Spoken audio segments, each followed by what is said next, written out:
வானத்தையும் பூமியையும் அதிலுள்ள எல்லாவற்றையும் படைத்த என் அருள்நாதர் ஆண்டவராகிய இயேசு கிறிஸ்துவின் இனிதான நாமத்தினால் உங்கள் அனைவரையும் வாழ்த்தி வரவேற்பதில் மிகவும் மகிழ்ச்சி அடைகிறேன். கொஞ்ச நேர சிந்தனைக்காக நாம் பார்க்கக்கூடிய வேத பகுதி ஏசாயா 53ஆம் அதிகாரம் 10வது வசனம். கர்த்தருக்கு சித்தமானது அவர் கையினால் வாய்க்கும்.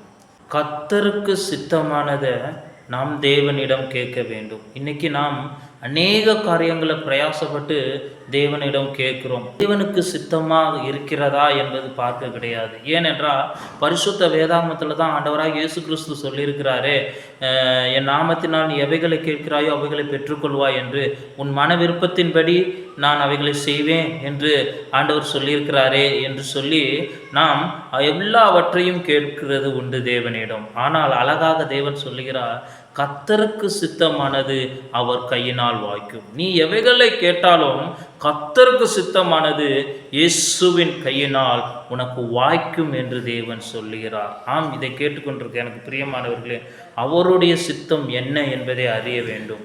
உம்முடைய சித்தம் இந்த பூமியில் நிறைவேறட்டும் என்று தான் அழகாக தேவன் நமக்கு கற்றுக் கொடுத்துருக்கிறார். ஆண்டவரே, என் வாழ்க்கையில் உம்முடைய சித்தம் எது?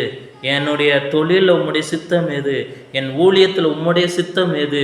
என்னுடைய குடும்பத்தில் உம்முடைய சித்தம் எது?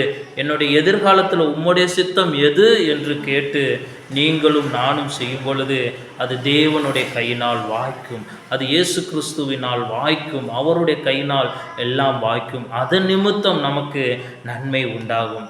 ஆனால் தேவ சித்தத்தின்படி செய்யாமல், தேவ சித்தட்டு செய்யாமல் கடைசியில் ஏதாவது ஒரு காரியம் வந்துச்சுன்னா, ஆண்டவரே ஏன் எனக்கு இப்படி வந்தது என்று கேட்கும் பொழுது ஆண்டவரிடமிருந்து ஒரே ஒரு பதில் தான் வரும், என் சித்தமா என்பதை நீ கேட்டாயா இல்லையா என்று.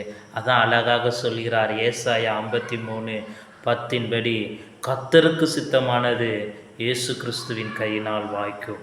இயேசு கிறிஸ்துவிடம் கேளுங்க. கர்த்தருக்கு சித்தமாக இருந்தால் அது நடக்கும். சித்தம் இல்லைன்னா ஆட்டோமேட்டிக்காக நடக்காது. அதனால் இயேசுவே உமக்கு சித்தமா, தேவனே உமக்கு சித்தமா என்று கேளுங்க. ஆமே. இந்த வார்த்தையின் மூலமாக ஆண்டவர் உங்களை ஆசீர்வதிப்பாராக.